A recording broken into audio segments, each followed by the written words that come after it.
¿Sabías que la capacidad de relacionarnos con otras personas o la manera que nos enseñaron a relacionarnos con otros tiene una influencia directa en la vida sexual de los individuos? De eso y mucho más estaremos hablando en esta nueva sección, este nuevo episodio del programa Hablemos de Sexo.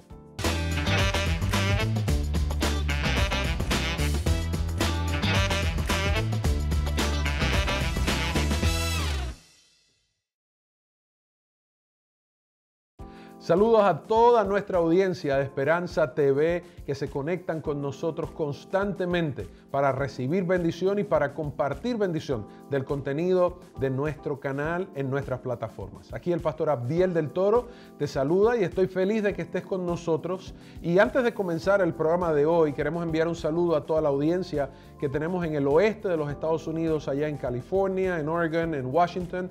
Gracias por siempre hacer de Esperanza TV tu canal de bendición y tu canal de misión. Estoy aquí hoy acompañado del pastor y doctor Henry Barrios y es que estamos en esta conversación de un tema que para algunos es bastante controversial, para otros es como que le da miedo, pero en la medida que hemos ido nosotros teniendo estos episodios nos damos cuenta de que no hay que tener temor, que al contrario, es importante, es natural poder hablar del tema que tiene que ver con sexo. Sí, yo inclusive animo a los que nos están viendo, que quizás sea la primera vez que están viendo un programa de este tipo, que vuelvan para atrás y comiencen desde el principio, porque cada uno va construyendo conocimiento y entender lo vamos a entender mejor si estuvimos escuchando los otros, ¿no? Y el propósito de Esperanza TV es que un tema como este pueda ser presentado desde una perspectiva cristiana, espiritual, bíblica, porque la realidad es que hay mucho que la palabra de Dios, los principios cristianos tienen que decir. Al contrario, algunas personas dirían que no, pero es que Dios es el creador de este tema. Así que si el creador fue el que nos dio este regalo, ¿cuánto tendrá Él que decir acerca de este tema particularmente? Y hemos estado hablando, Henry, de los 3 pilares de inteligencia sexual. Para poder tener inteligencia sexual existen 3 pilares. Uno es la información. El segundo que estábamos hablando es, en el episodio anterior, es el conocimiento propio de la sexualidad, que tiene que ver con mis experiencias, mi cultura, lo que yo he vivido. Eso todo está totalmente relacionado. Pero el tercer pilar es la capacidad de conexión o de relación con otras personas. Y me gustaría que pudieras ampliar un poquito más para que pudiéramos entender por qué este es un pilar dentro del concepto de inteligencia sexual. La sexualidad se manifiesta en relación con otros, con límites o sin límites, o sea, depende el contexto. Entonces, yo no puedo tomar la sexualidad como un hecho meramente físico. Es un hecho que es social también y que tiene una actitud que involucra una actitud mental, una actitud física, una actitud social, una actitud espiritual frente al otro. O sea, vimos que la sexualidad es una totalidad integral, se integra a todo y debe estar integrada a la vida. Y yo creo que esa es la palabra que mejor describe cuando comenzamos a definir en un marco más amplio la sexualidad. La definición de sexualidad debe ser una definición integral. Exacto. No es solamente un elemento físico, momentáneo, o de algo que se siente, de una excitación, sino que tiene un marco de referencia mucho más amplio que solamente un acto o una relación sexual. Y entonces nosotros a eso le llamaríamos socialización sexual. O sea, socialización sexual, que es el aprendizaje acerca de cómo es un ser humano en su faceta sexual y la posibilidad de relacionarse correctamente dentro de la esfera sexual con otras personas.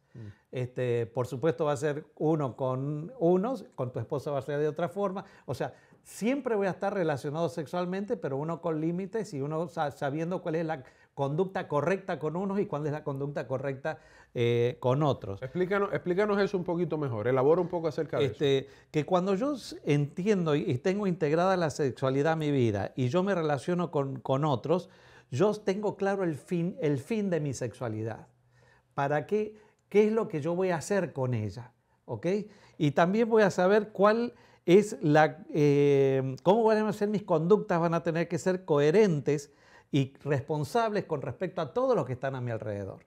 Una cosa es que, por ejemplo, nosotros vamos a estar relacionados, por ejemplo, yo estoy relacionado con mujeres continuamente. Ahora, con todas las mujeres, la mujer va a ser con mujer y yo voy a ser hombre y voy a tener ciertos límites conductuales y de actitudes frente a ellas porque no son mi esposa.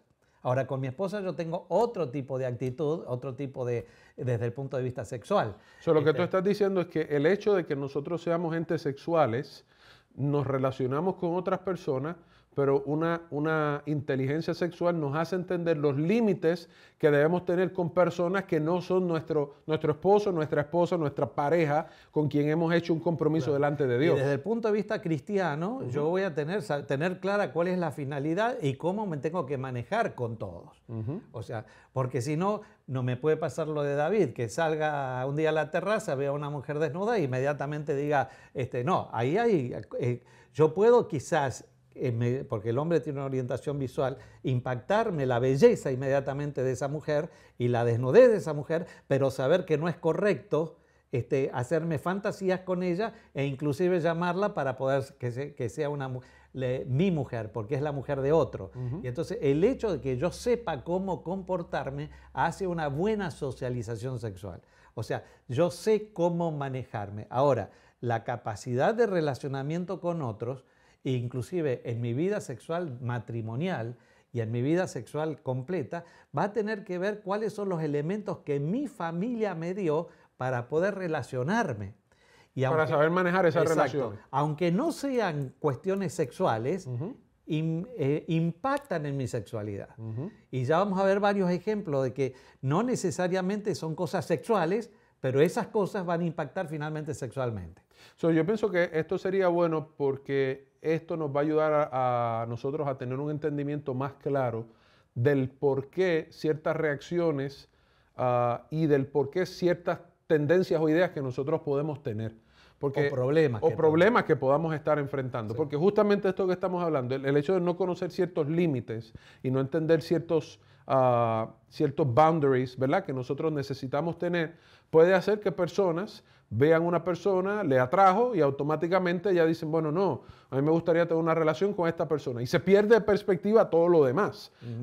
O de momento están pasando un mal momento en el matrimonio y ven que otra persona de momento me trató, se comportó conmigo de cierta manera y ya me puedo desenfocar totalmente del compromiso que yo tengo con mi esposo o con mi esposa. Exacto. O inclusive en mi matrimonio yo voy a tener ciertas inhibiciones que tienen que ver cómo me criaron.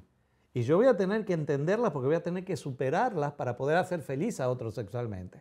O sea, entender dónde estoy parado y cómo son mis herramientas para relacionarme con el otro, sea mi esposa o no sea mi esposa, es lo que va a hacer a que yo sea más inteligente o menos inteligente en la cuestión sexual. Porque el efecto puede ser positivo o negativo. Directamente con las personas con quien yo con los que yo me relaciono y especialmente con la persona que yo con quien tengo compromiso. Tengo un compromiso y voy a construir una intimidad sexual completa, por así decirlo. Una persona en una ocasión, y me parece, cuento esta historia para poder tal vez hablar un poquito acerca del primer punto, el que vamos a tener que ver.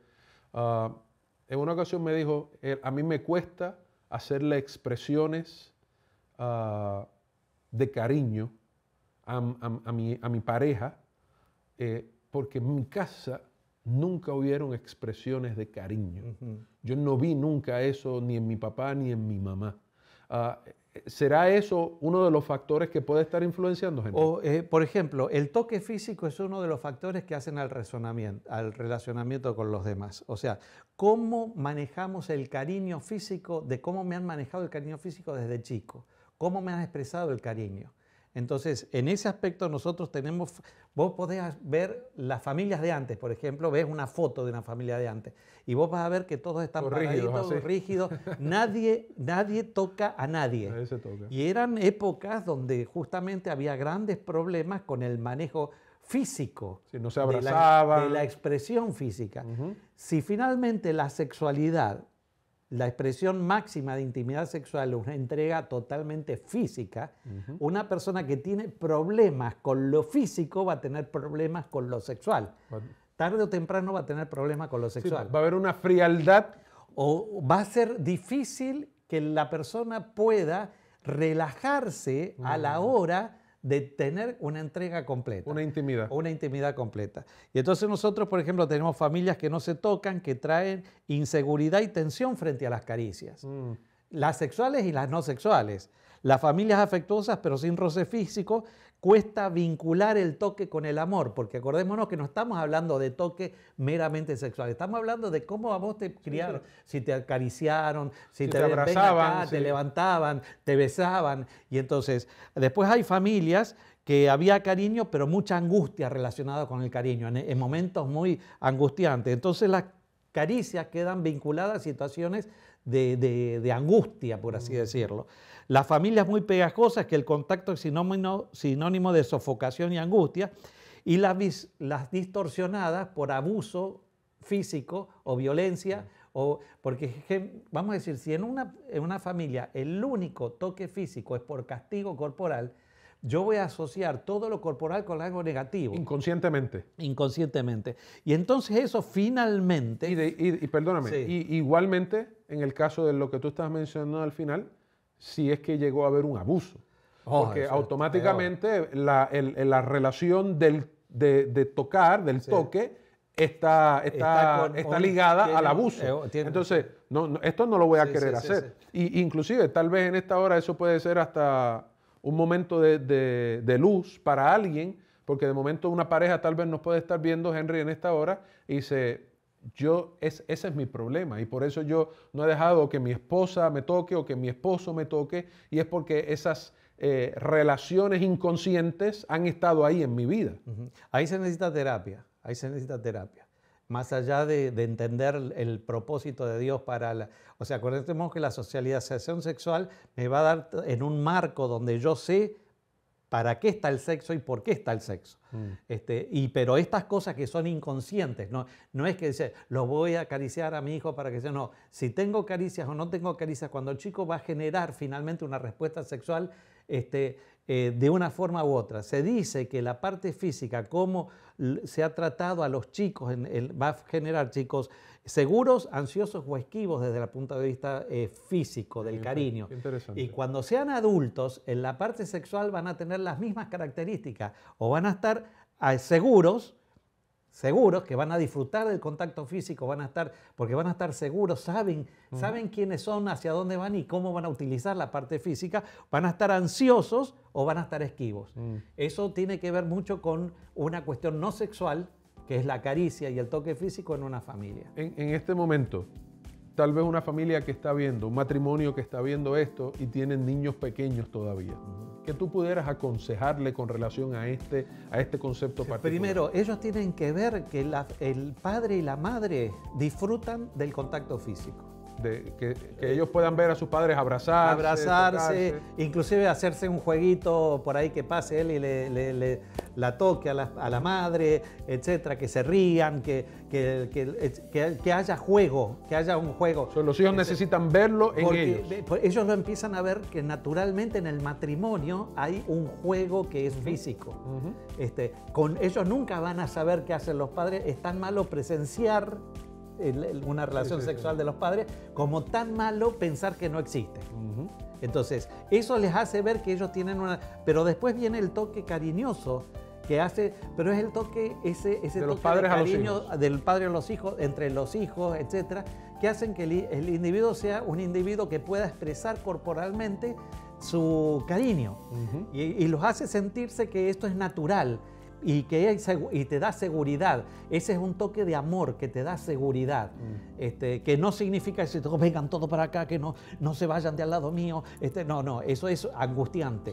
Eso es angustiante, ¿no? Es lo natural. Es lo natural. Es lo natural. Muy bien. Yo creo que si hay algún padre, alguna madre que en esta hora está mirándonos, está apreciando este contenido y disfrutando de esta conversación, y tal vez estás pensando, caramba, esto está faltando en mi casa.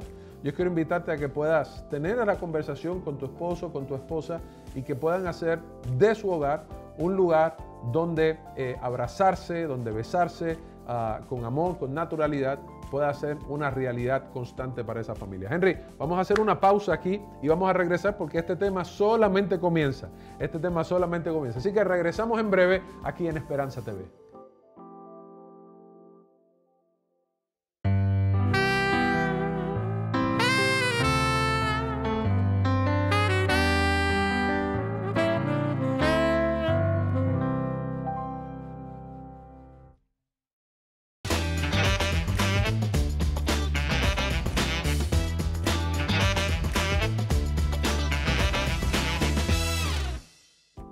Gracias, querida audiencia, por estar con nosotros, permanecer aquí conectados en este programa Hablemos de Sexo, donde estamos queriendo traer una perspectiva bíblica, cristiana y espiritual al tema.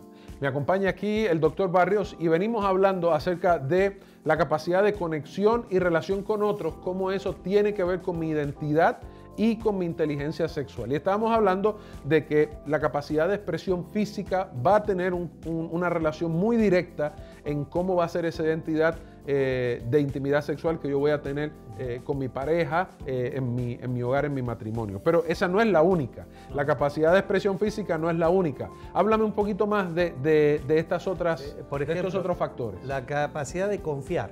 La capacidad de confiar. La capacidad de confiar se construye desde el primer año de vida. Vos fíjate, en el primer año, como mis padres me han tratado a mí en el primer año de vida, yo voy a ser un individuo confiado o desconfiado.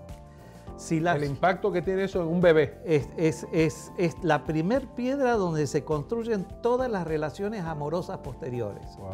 Es más, la capacidad de confianza, yo para poder tener, vamos a decir que paso por todos los estadios, información correcta, esto, la verdad, construyo todo y llego a mi matrimonio.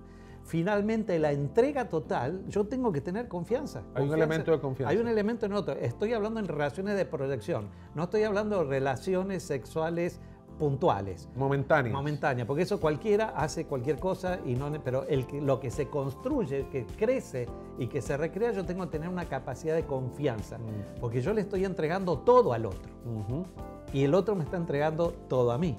Por eso, los problemas de desconfianza pueden estar en todas las disfunciones sexuales.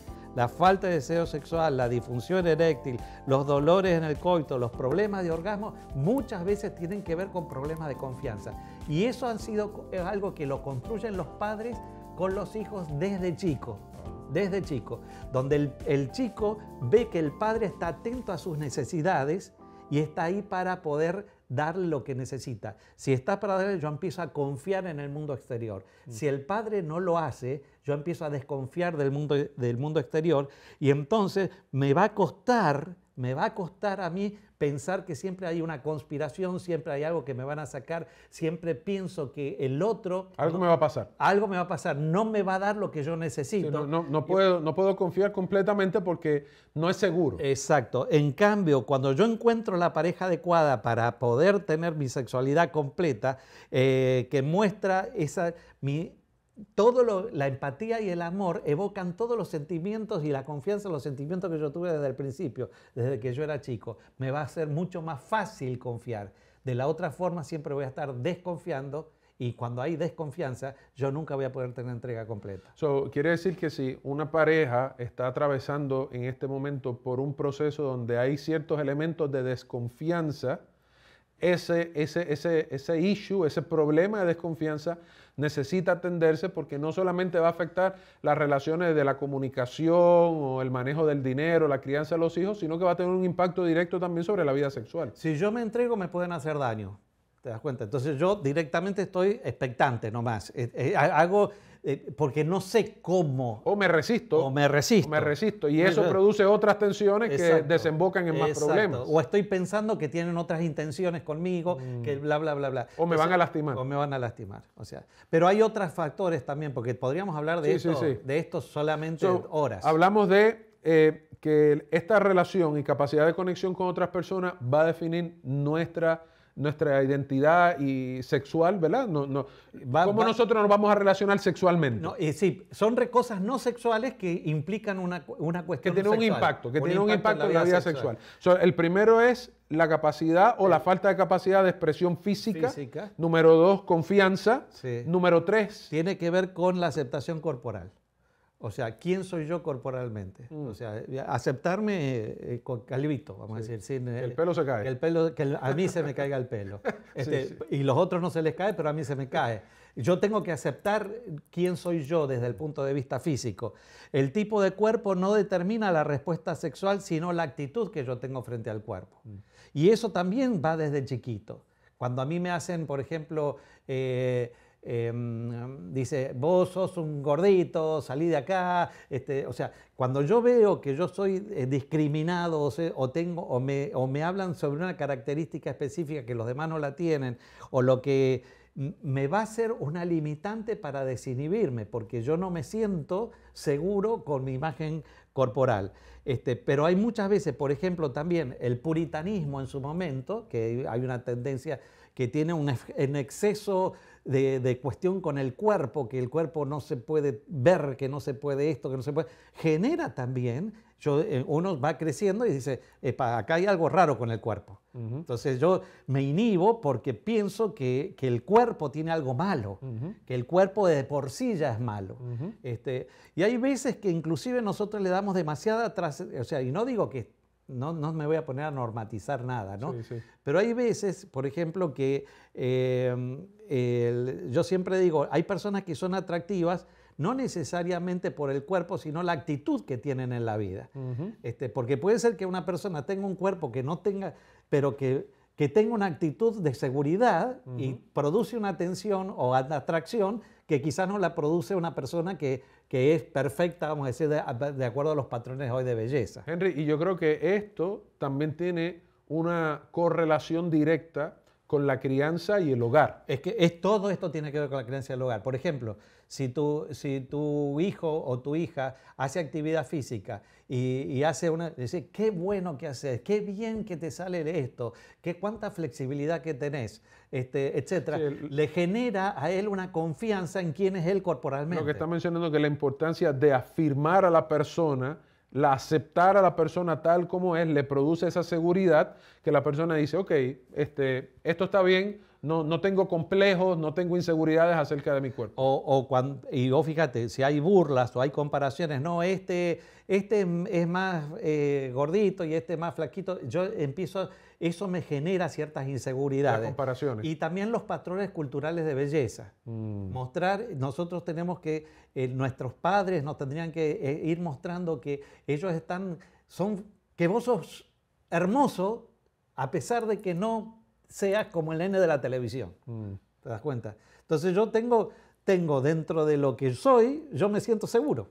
Y eso es muy importante en la parte sexual, finalmente, cuando yo voy a tener que expresarme corporalmente a la hora de mi vida sexual allá más adelante. Un consejo práctico sería cómo nosotros podemos afirmar en la vida de mi pareja o en la vida de mis hijos a esta altura el hecho de que esa persona es única.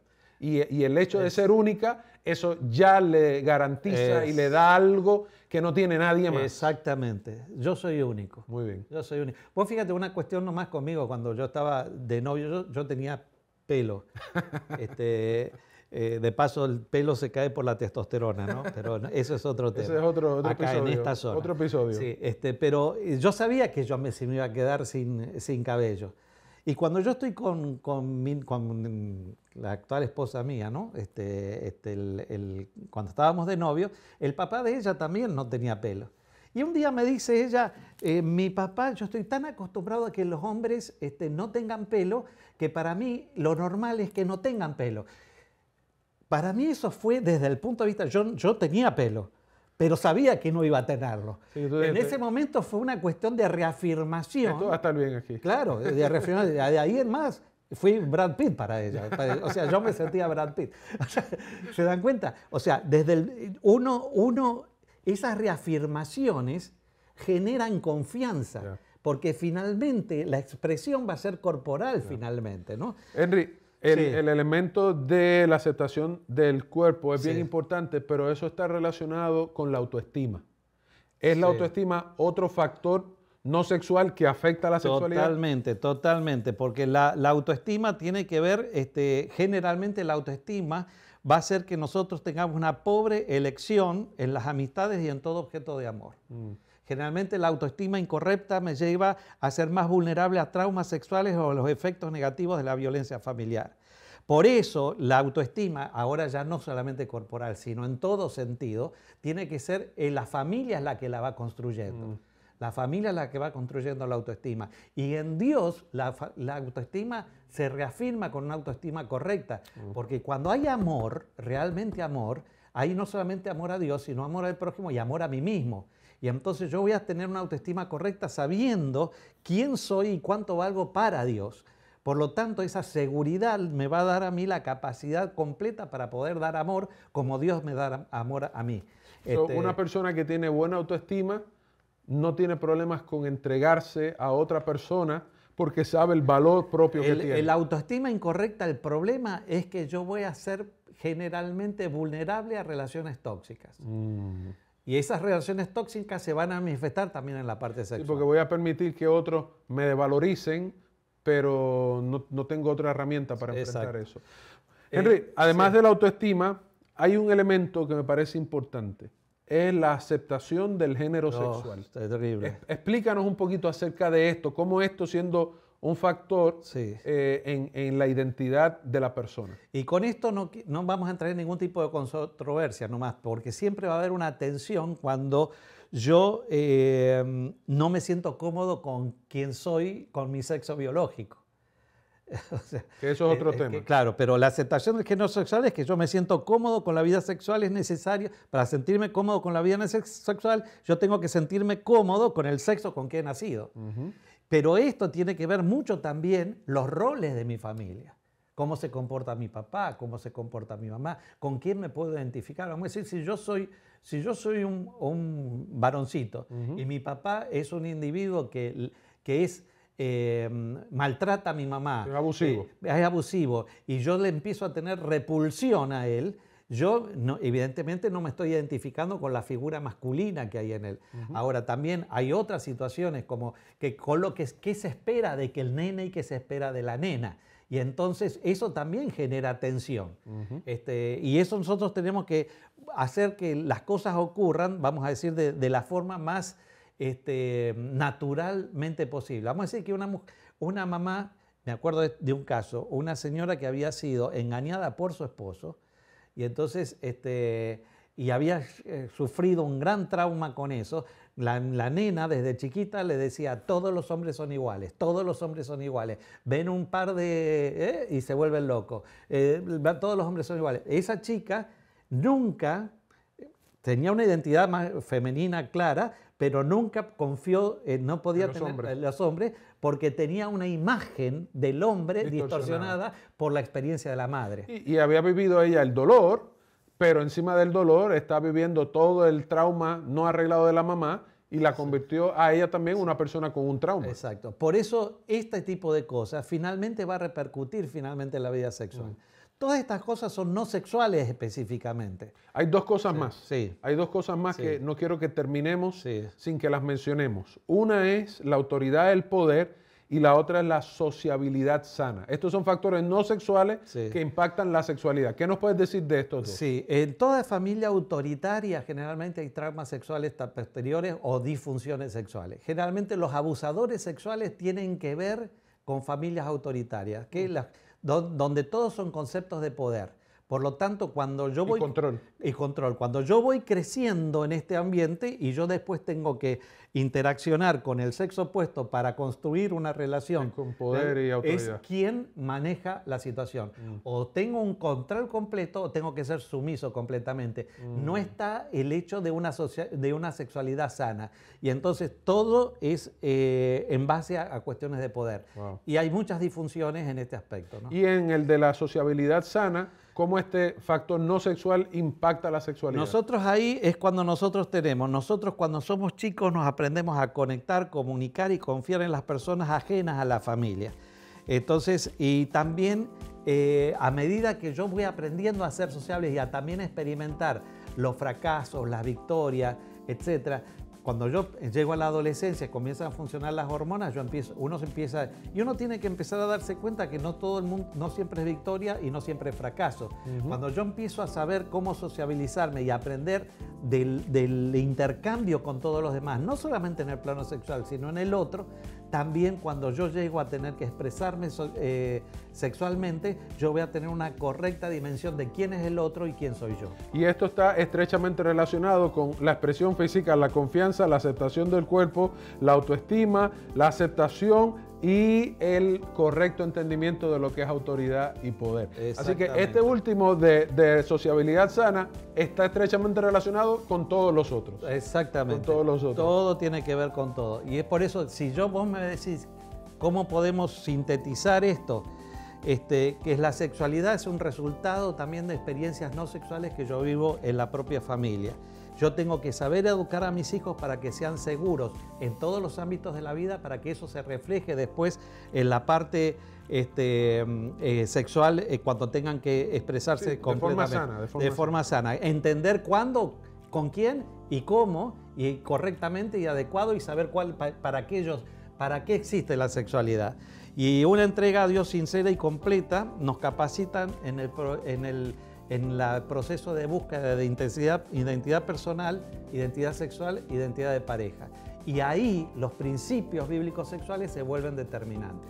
Interesantísimo, interesantísimo este tema. Gracias por haber estado conectados con nosotros este episodio. Te aconsejo que vuelvas otra vez y lo puedas volver a mirar, a ver, porque realmente el contenido es bien importante y bien necesario para poder tener una mejor comprensión acerca de este tema. Gracias por haber estado conectado con nosotros. Dios te bendiga y será hasta el próximo episodio de este programa Hablemos de Sexo, aquí por Esperanza TV.